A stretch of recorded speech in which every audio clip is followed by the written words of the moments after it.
Hey everyone, I hope you guys found this informational. Kind of go through some of the background and where I get some from my information from, and then ultimately, a good 7 to 10 minutes of me going through a driving setup. I ultimately started doing this back when I was working on my permit driving. It's kind of been ingrained in me from my parents and from my father, especially as he's got his actual commercial license. And that's where a lot of, I think, our older generations that have true commercial licenses to operate these fire engines really promoted this style of, I guess, procedures when you're doing your driving test. Most information I get is out of the driver handbook and the commercial driver handbook, and ultimately I use that and I continually reference it, so that way it shows that I have a good strong understanding of the rules of the road, the etiquettes, and ultimately what the laws and states require. So I hope you find this helpful as we kind of make this turn and we proceed forward. Alrighty, so as we speed up right here, I've got a speed limit sign showing 45 miles an hour. I'll make sure that I'm not exceeding that. I've got a lot of driveways here in this commercial/residential mix. I'm being heads up, good situational awareness, watching for any vehicles that are pulling out last minute in front of me, because it's a huge potential in this area. We've got a center median here. It has the opportunity to make left or turns out of it. So I'm also watching for vehicles that could be in that are going to be crossing across my lane and turning into driveways. I'm going up and over this blind hill, blind turn. I'm just having good situational awareness, looking at 3 to 5 seconds ahead, and ultimately maintaining my safe driving speed per the limits. I've also got this shoulder on the right hand side. I saw that it indicates it is a bike lane or a designated bike lane, and there's potential for vehicles to be in that, and also bike riders that are dodging these vehicles that are parked in it. So having this situational awareness and just being heads up is super keen in these areas. I've got a couple bus stop signs. There's a fire hydrant there on my right side, a lot of overhead power lines. Looking ahead, I can see that I've got, appears to be a stoplight coming up above. I can see a warning sign. I've got a sign indicating that we have an intersection, basically has a warning coming up. So these are all signs that are used to help promote safety on the road. I've got this vehicle that just made this right-hand turn. As I'm coming to a stop here at this red light, I'm going to stop completely behind the limit line, ensure that the vehicle comes to complete stop by rocking backwards. While I'm sitting here, something that while I'm driving these apparatus, I'm just being heads up for is the streets and the intersections that I'm crossing through. It doesn't apply necessarily to this urban environment, but especially when I get out to the rural, it's a good idea to have a good situational awareness and know where you are at all times so that you can relay back to your supervisors in case of an emergency or if there's something that you need to get across on the radio. Right here, we've got some construction signs indicating that there's some road work ahead. This sign is going to show that the lane ends pretty soon. And so I'm going to start to put on my blinker. I'm going to merge left pretty quickly and efficiently once it's safe to do so. So here's our warning showing that we need to make this merge over to the left. I've got my blinker on. I'm merging left. With there being construction here, I know that it's heavily impacted. There's going to be workers on the side of the road, potentially stepping out, falling hazards. I got to be super heads up, need to be super safe, especially driving these apparatus. We're being a good example for the public and ultimately setting like a standard on the road. And so by driving safe, it's imperative in this location. So right now I've got all these cones. They're blocking off this roadway. I'm traveling, I'm looking ahead. I've got this box truck that really blocks a lot of my view. I've got a worker here on the right-hand side.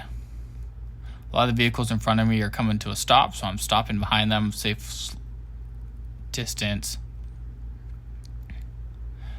As we proceed through this light, it's a green light. I've got some more construction up here. I've got a center media and a lot of more commercial here on the left side, and we got a lot of residential on the right. As we come up to this intersection, I'm going to kind of jump over to another snippet from another location in our district, just so you can get another look at just some different scenery and another understanding.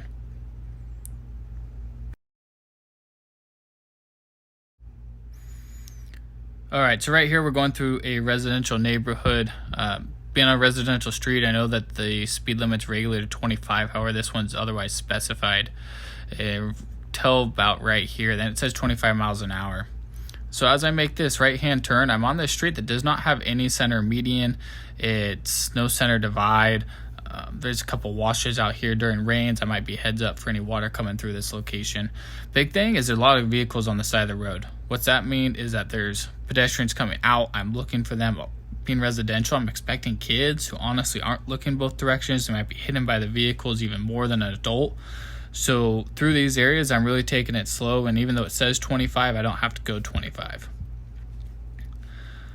As we come down, it's opening up. I've got a stop sign here. I'm going to come to a complete stop. Just knowing this area, I'm going to stop behind the limit line. I'm going to start to inch forward, looking left, looking right, waiting for the roadway to clear. Once it's clear, then I'm going to proceed safe. So it's proceed safe, and I'm making this left-hand turn, get over to my lane completely and thoroughly. Right now we got a double yellow on this roadway dividing us. Got a shoulder on the right-hand side. I'm coming up, looking ahead. I got a blind turn. Once again, we still are in this residential location. I see on the road right there, it said 35 miles an hour. So I know that I'm in a 35 mph speed limit. I just had a warning sign on the right-hand side indicating that there's a right-hand turn coming up. Using those to my advantage while I'm making all these turns and driving through these districts.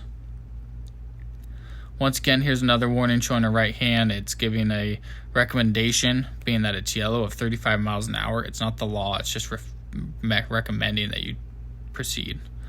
I've got some warnings showing the bike lane. I've got a 40-mile-an-hour speed limit sign.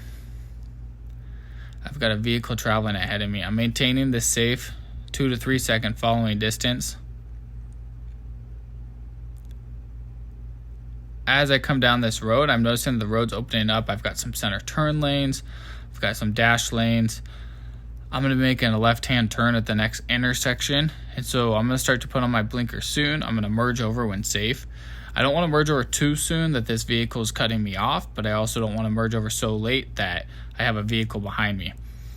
Per the book, you're supposed to merge in the last 100 feet.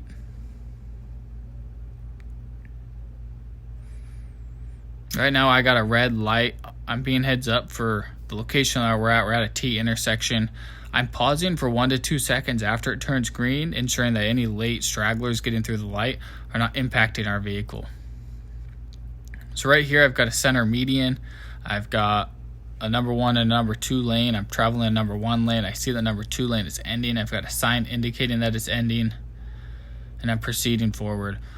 I'm starting to speed up to the speed limit. We just had a sign showing there's a stoplight up ahead. I'm paying attention for any stale greens.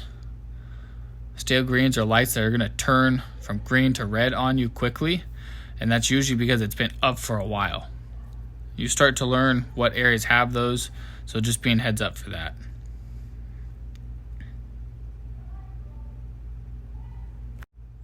Right here I got a vehicle that's starting to inch out in front of me. I've got another right-hand turn. As I proceed around this corner, I've got a sign indicating my speed limit of 45 miles an hour. I've got a left-hand turn. I've got some vehicles coming across. There's no real center median. And then I've got the sign that indicates there's a T intersection up here ahead, which is important because there could be vehicles pulling out. I've got a lane indicating that there's a bike lane going down this hill. While I'm going down this hill, I'm maintaining 3 to 5 seconds behind this vehicle in front of me. Traveling at a safe speed. I'm noticing that I'm in some mixed commercial. I'm seeing actually bigger trucks on the side of the road. That's just kind of giving me this awareness that, hey, there's potential large vehicles out here that might be slower to stop. They might be making wider turns, or ultimately just slower to get out into the road and when they're pulling out in front of you. I'm coming up to this intersection, allowing the vehicle to kind of come to a natural slow.